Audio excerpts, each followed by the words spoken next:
Hello and welcome to Let's Talk Business. I'm Priyanshi Sharma and let's first start with how the markets have performed. Well, the last few days have been great for investors and for the stock markets. Markets continued their upward journey today, adding another feather to their cap. Sensex and Nifty again ended at a fresh lifetime high today. Nifty Bank also joined the party, breaching the 45,000 mark. Well, Alex Matthew from the BQ Prime Newsroom is here with a wrap for all the market action. It's been a fantastic start to the new trading week, with the Nifty 50 continuing to chart new territory. It closed at a fresh all-time high of 19,322.5, gaining about 0.7% and ending at the high point of the day. In fact, you had Reliance Industries that powered the move. You had ITC that also contributed quite a significant portion, and the HDFC twins almost through the session were strong contributors as well, but they lost out towards the end of the session. You had the Nifty Bank that also hit an all-time high of 45,353.2 during the session. It gave up a little bit of ground since then, but it also gained close to 1% or thereabouts. The PSU banks were in focus today, and they drove quite a bit of the gains for the Nifty Bank. You had the PSU Bank Index, which gained about 3.6%. Among the other sectors that were in focus, you had FMCG, metal, realty, as well as oil and gas that all gained ground, whereas IT and pharma were the laggards in trade today. Healthcare also losing ground. The top gainers on the Nifty 50 then, you had Grasim and ITC both gained over 3%. You had BPCL that had a smart move upwards of close to 3%. And you have Bajaj Finance that was up about 2.5%. Pretty much even Stevens between the gainers and the losers on the Nifty 50. And among the top losers, you had Bajaj Auto that lost about 1.7% or thereabouts, Sun Pharma 1.5%, Cipla 1.2%, and then Maruti Suzuki and Nestle both losing 1% each. Auto as a pack was in focus, and all for the wrong reasons, because you had the largest CV manufacturer that saw a decline, Tata Motors, in its CV sales for the month gone by. You had Maruti Suzuki that was a positive, in fact, in the context of overall auto. You had gains of about 6% or thereabouts in the volumes, and that was driven by SUVs. But on the losing end, you had Bajaj Auto, as I mentioned. It lost ground in trade because exports were a big disappointment for this counter, and Hero MotoCorp, the largest two-wheeler manufacturer, that saw declines of about 10% in volumes in the month gone by. Lastly, I'll also mention Z Entertainment. It rose about 4% or thereabouts after it made a final payment to IndusInd Bank and settled its insolvency case that was initiated against the bank. Caution is the buzzword globally, with markets treading new highs.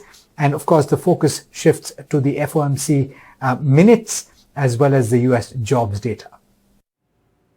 So with markets seeing a stellar rally, you all must be wondering which sectors should you invest in. Well, Neeraj Shah spoke to First Global's Devina Mehra, who shared her top sectoral picks. Listen in.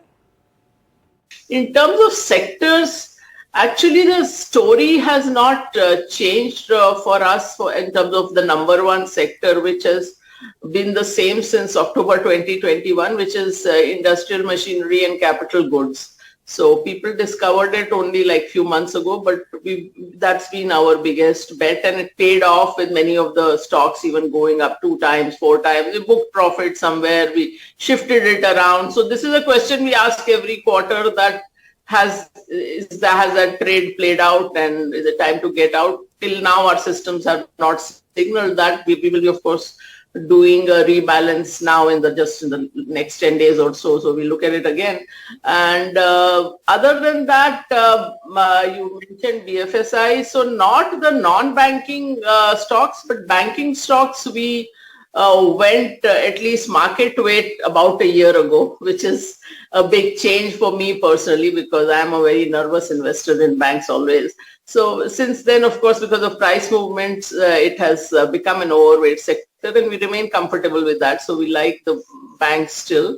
This calendar year, other things which we have added have been auto components, a couple of construction names, a couple of other names like, sometimes it is not even sectoral. So 2022, among our top 5 stocks would have been ITC and Raymond, both of which were not sector picks. So, and we've added some pharma stocks also this calendar year. And Xavier Barreton of HSBC Asset Management is of the view that India will surpass China in terms of economic growth in the coming decade. Bullish on the Indian economy, he went on to add that India's economic growth will be the highest among emerging countries. Listen in. The opportunity that India represents as a structural allocation over the long term, the next decade, is still underappreciated because I think to a certain extent, and it's a bit of a classic of how investors in developed countries may consider emerging countries, a lot of cyclical volatility and not always the structural improvement that you expect to see over time, really.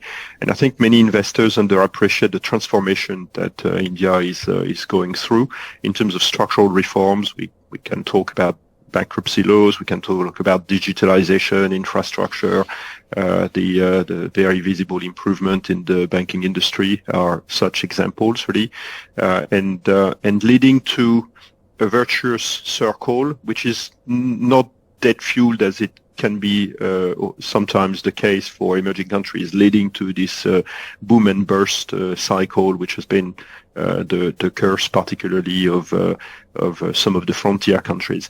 India is very different, and at the moment in time, it's really accelerating on a non-debt inflated mechanism, and for us, given the size of the country, it's indeed unavoidable. We see the financial flows, we see the major country or national statistics equilibriums being relatively well behaved, and economic growth we expect over the coming decade will be one of the highest across emerging countries, and will surpass China as an example, which again is yet to be fully appreciated by investors. Moving on, the auto sales data for the month of June shows varying performances by the automakers. Commercial vehicles continue to be hit, but weak exports remain a matter of concern for most automobile companies. We spoke to Maruti and Eicher Motors about the sale numbers for this year. Let's listen in. Quarter 2 has a very large base. You know, last year the quarter 2 numbers were 10 lakh 17 or 10 lakh 18,000. Which have been the highest ever quarter in the history of passenger vehicle in India. So that's a very strong base. And in fact, the highest ever monthly sales have been in the month of September last year, which is 3,55,000. And the third highest sale has been also in the last quarter in July, 341,000 was the third ever highest sale in the industry across any month, across any year. So those are the two of the largest months ever in the history of Indian automobile. So the base is quite large, and therefore I would expect growth over this base to be muted. And July itself will be quite tough. You know, we have 341,000 is the total number last year, and that growth above that would be tough to achieve for the industry. Will you be able to surpass your targets of July? July, I think from Maruti's perspective, we have said that during the year, while the projection is 5 to 7% growth for the industry, Maruti should grow faster than that, thanks to our new models which we have introduced in the SUV space. Even in the quarter 1, as you would have seen, we have grown about 12%, 12.2% against the industry growth of about 9%.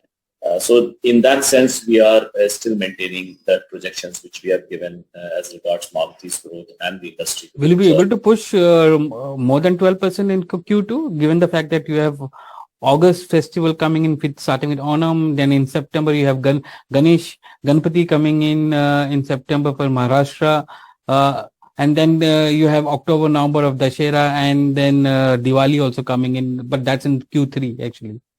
Of course, we would like to do that and achieve higher growth. But I think, as I just explained, quarter 2 is that base effect should come in. So I think that's this type of 12% plus growth that we saw in quarter 1 might be difficult in this immediate quarter next month. Domestic market is doing well, and exports are a concern. Within the domestic market, buses are doing extremely well. Heavy duty trucks are also doing well.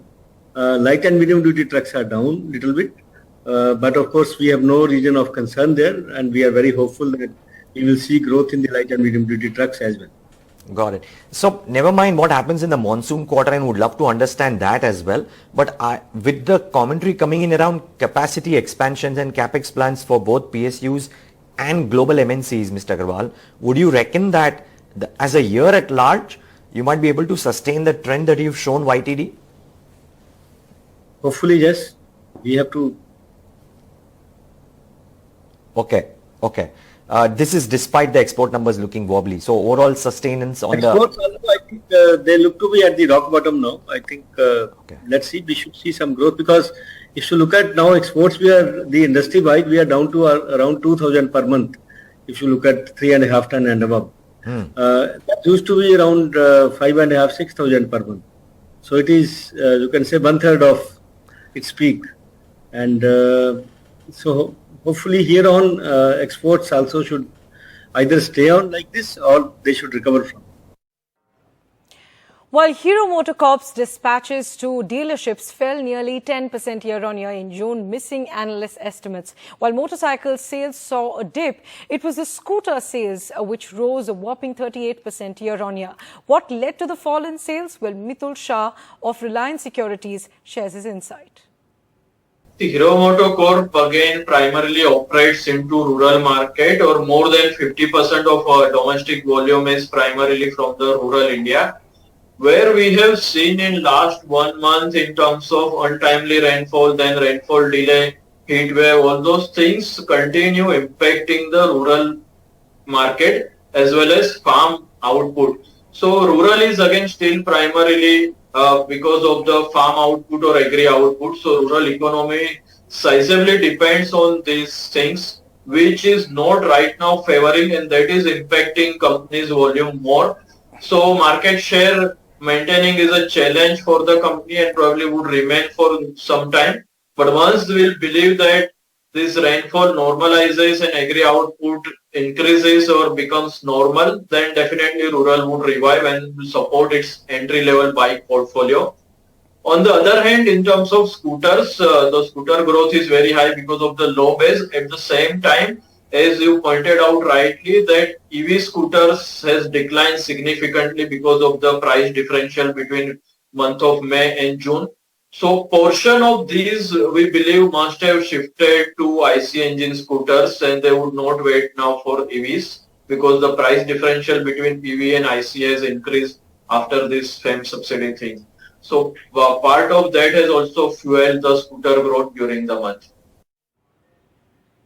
That's all we have for you in this edition of Let's Talk Business. Do tune in at 5:30 p.m. every weekday to get the latest business news. Thanks for watching.